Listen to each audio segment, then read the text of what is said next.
Disney Dreamlight Valley will officially be leaving early access this December, but they've just announced it will not be free to play. So today we're going to go through everything in their announcement and also my many thoughts about this. So if you didn't already know, Disney Dreamlight Valley has actually been in early access this entire time.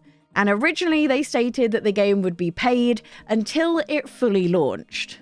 But today, the news has come that early access will finally be ending, but they'll be going back on their promise about it being free to play. So if you missed their tweet earlier, they've said that the game will be leaving early access and will be fully launching on December 5th. And don't worry if you are someone who played in early access, all your progress, moonstones, everything will be carried over when the game fully launches. So you don't have that to worry about. And alongside the full game release, they'll also be launching a brand new expansion pass called A Rift in Time. Now, they are doing a live stream on November 1st, which should be showcasing what kind of stuff to expect from A Rift in Time. And on the website, it says this brand new expansion pass will show off this all-new adventure across Eternity Isle, where you'll meet new friends, discover new biomes, and immerse yourself in new gameplay features. The promo shot shows Rapunzel, Eve, and Gaston. There's also things from Aladdin in the background. So definitely a ton more content. This livestream will also showcase the brand new multiplayer gameplay that will be arriving sometime in 2023 as well. If you already own the game, the DLC will set you back around $30. Basically the same price we paid for Disney Dreamlight Valley to begin with. And if you don't already own the game, you can either buy the base game for $40 or the gold edition for $70. This includes the expansion pass, 15,000 moonstones, and also this gold edition cosmetic rewards that includes a cottage house, some different costumes, and also a flowery capybara pet as well. Just to further clarify, as there seems to be a lot of confusion going around, if you currently have a Founders Edition of Disney Dreamlight Valley, you will not be getting the expansion pass for free. What they are, however, giving you is 2,500 moonstones and also all of the Gold Edition cosmetic rewards. So if you love these items, this saves you buying another copy of the game to get them. Alongside this announcement, they also stated that Disney Dreamlight Valley will not be transitioning to a free-to-play game, and they've made the decision to keep it a paid experience.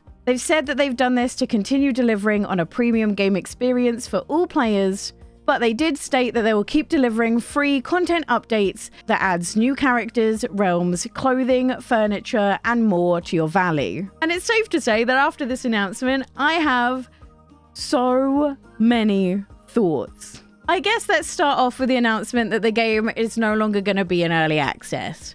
I find this somewhat surprising when the game is pretty broken on some platforms still, especially the Nintendo Switch. Basically, they're putting so much effort into updating the game, especially with paid updates, that they've kind of fallen behind on patching up the game, and it's kind of left the Switch in particular being a little bit of a buggy mess.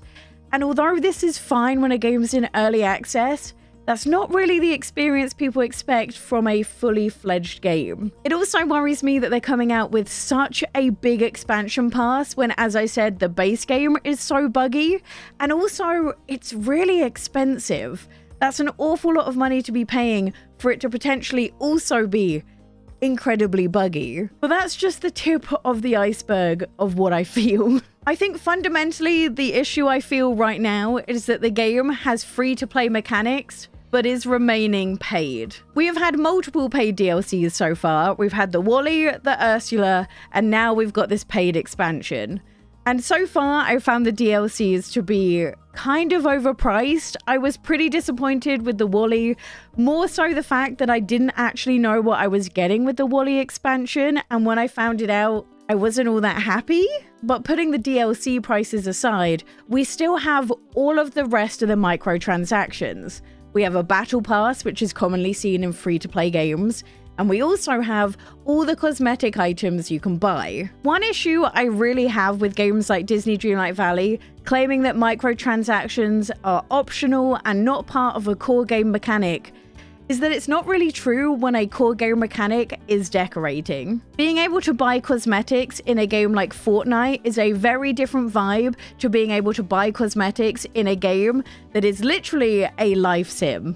When a core game mechanic is to decorate and you are paywalling decorating items, can you really claim that you're not paywalling core game mechanics?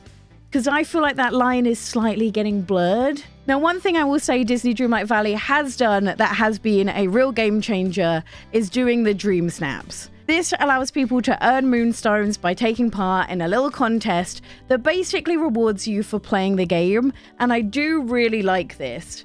My issue is, considering this is a paid game, I feel like this more so goes to show that the prices are ridiculously steep. I've talked about this before, and I might be wrong, but I don't think the prices have changed much since then. But if I can buy an item in real life for less money than I can buy this digital item, I think there's an issue. Now, I don't want to be completely negative. I'm sure this update will have a lot of things we'll love in it. I do like the fact that there is continued support for free updates alongside the DLCs as well. But once you start calculating together the prices of every DLC, we're starting to get into like the Sims territory. But everything we talked about annoys me, but this isn't my main issue with the statement they released today. My main overriding issue is the pure lack of transparency. I personally feel like as soon as the game started becoming successful, they stopped talking about it being free to play in the future, which leads me to believe that this has been in the pipeworks for an awfully long time, and they've only chosen to share it now. And this is truly where I feel like they let the Disney Dreamlight Valley community down, because we deserve to know as soon as they made that decision. And although I think there was going to be backlash because they changed their mind no matter what, I think it's made infinitely worse by the amount of time it took to make this announcement. Now, I want to make clear, none of this is to say that I think now Disney Dreamlight Valley is suddenly a bad game. In fact, I reckon this expansion pass is probably going to be great for lovers of Disney and Disney Dreamlight Valley, and the multiplayer update is going to be a ton of fun. I just genuinely want to push for more transparency, and I don't want to see things like this happen with other games in the cozy community, so I want to call it out as I see it now. I understand that things change, times change, plans change, and sometimes developers don't fully have control over decisions that are made. But what we do deserve is to be told as soon as these decisions were decided. Because the expectations I have for a free-to-play game aren't the same as the expectations I have for a game that I've spent 30 quid on. So I truly hope that going forward, now they are a paid game, that maybe we see less implementation of free-to-play mechanics and more implementation of something we spent $40 on. After all, that is now the amount they are charging for the full base game. All this to say, I have very mixed feelings about this whole announcement.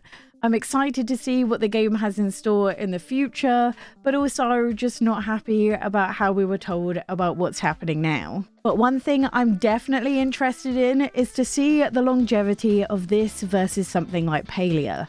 They've gone down two very different routes of essentially very similar gameplay, so it'll definitely be interesting to see how this all plays out. Let me know your comments down below, and if you want to see the latest and greatest games coming out in November, click this video here.